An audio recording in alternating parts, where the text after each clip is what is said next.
لو سمحت هو فرغلي فين؟ هنا. وقال لك فين؟ خلص اخر الشارع يمين في شمال، خش على طول في يمين في شمال. قلتها اول واحد ان فرغلي ما عندوش غير فرع واحد بس، وطلعتوا كدبتوني وساعتها عملت فيديو انه بقى فرعين بس، ودلوقتي جاي اقول لكم ان الثالثه ثابته بقوا عنده 3 فروع بس. ده فرغلي وده اجدد فرع ليه وثالث فرع مدينه نصر في مكرم عبيد. طبعا انتوا عارفين ان في كتير قوي فرغلي تقليد مش اصلي، الاصلي هو واحد بس في المهندسين وفي اكتوبر ودلوقتي في مكرم عبيد. فرغلي عنده اوبشنز كتيره قوي من العصاير والاختراعات، فيلا بينا اقول لكم على اجمد حاجات عندهم، واستنوا بقى للاخر عشان في مفاجاه خطيره. طبعا هبتدي باكتر حاجه بحبها، ليمون نعناع، عشان يتصب كده بالحلاوه دي واشرب يا معلم. ده بقى مشروبي الرسمي ليمون نعناع. ده بص في اي مكان بيعمل عصير ده الاساسي بالنسبه لي.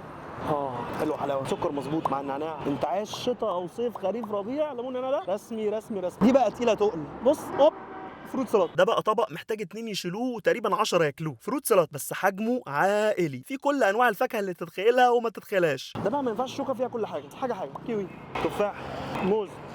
هي دي مش وجبه، هي دي مجمعه الوجبات كلها في الطبق ده. بدل ما تفطر وتتغدى وتتعشى خد دي ونام، تعشى كده معاك قوي قوي قوي قوي، كفايه عشان اعرف اكمل الباقي. ده بقى عصير طبقات مانجا مع فراوله مع جوافه. هوب بسم الله. طعم المانجا قوي قوي والقطع عشان ايه ده بالشاليمو تحت، هنرفع فوق شويه كده.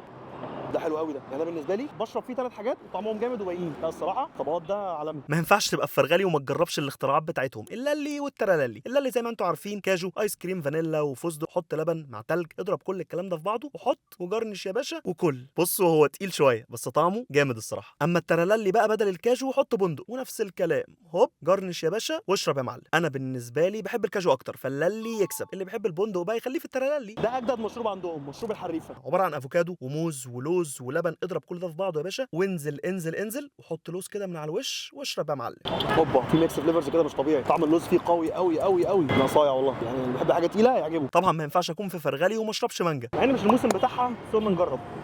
احلى حاجه فيها ان هي سكرها خفيف قوي قوي قوي، انا حاسس بطعم المانجا، مفيش سكر في الموضوع. طعم المانجا المسكر الطبيعي هو عشان كده عاجبني الصراحه. لكيفه الافوكادو بقى، ده المشروب الرسمي بتاعته. افوكادو لبن عسل بيتضربوا مع بعض، مكسرات في الوش، واشرب وتكيف وتمتع وبسط. للكيفه بس ده. سيبكوا بقى من كل العصاير الجامده دي. ده بقى البابا، عصير القصب. هوب بيتنضف، هوب بقى بيتعصر، وهو نازل كده بيعدي على التلج عشان ينزل ساقع مشبر، وهوب بقى كده يتصب ولا كلمه. وعاملين بمناسبه الافتتاح اللي هو يوم 27/2 عاملين خصم 50% على اي كوبايه عصير عندهم. وطبعا بقى بمناسبه رمضان اللي خلاص على الابواب، عندهم طبعا كركديه وسوبيا وتمر وبلح، مشروبات رمضان على كيفك. فمن الاخر فرغلي الاصلي، حط تحت الاصلي 100 خط، فتح من 75 سنه ودلوقتي عنده 3 فروع بس، مهندسين، اكتوبر، والفرع الجديد اللي هو الاخير مدينه نصر في مكرم عبيد. الاوبننج يوم 27/2، فاهم رمضان اللي جاي ده كله هنا فرغلي. اجي عرفتوا كده المشاريع بتاعتكم منين. فشير وسيب لي الفيديو ومنشن لصاحبك، وافضل ورا كل فيديو نشير اي حاجه بتدعم القضيه. الدعاء نبطل نجيب اللي ما يتسموش. سلام.